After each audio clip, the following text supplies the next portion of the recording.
নমস্কার, আপনারা দেখছেন বেঙ্গল টাইমস 24/7। আর এই মুহূর্তে যে খবর আপনাদের সামনে তুলে ধরছি, বিগ ব্রেকিং আপনাদেরকে জানিয়ে রাখতে চাইবো, সন্দীপ ঘোষকে কিন্তু আটক করলো দুর্নীতি শাখা দমনের অফিসাররা।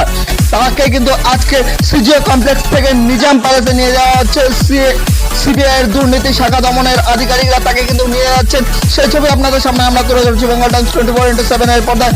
আপনাদেরকে আরেকবার জানিয়ে রাখতে চাইবো, টানা 18 দিন ধরে জিজ্ঞাসাবাদের পর কিন্তু আটক করা হয়েছে, তাকে কিন্তু গ্রেপ্তার করা হয়েছে সন্দীপ ঘোষকে। তার বিরুদ্ধে একাধিক দুর্নীতির অভিযোগ রয়েছে, তেমনটাই কিন্তু জানা যাচ্ছে। সেই কারণে তাকে কিন্তু আজকে গ্রেপ্তার করা হয়েছে। ধর্ষণ ও খুনের ঘটনার যে মামলা রুজু করা হয়েছে, তারপরে কিন্তু একের পর এক চাঞ্চল্যকর অভিযোগ উঠে আসছিল সন্দীপ ঘোষের বিরুদ্ধে। সেই সন্দীপ ঘোষকে কিন্তু টানা 18 দিন জিজ্ঞাসাবাদের পর তাকে কিন্তু আটক করা হয়েছে। 26 দিন এই খুনের ঘটনা, 26 দিন কেটে গেল। 26 দিনের মাথায়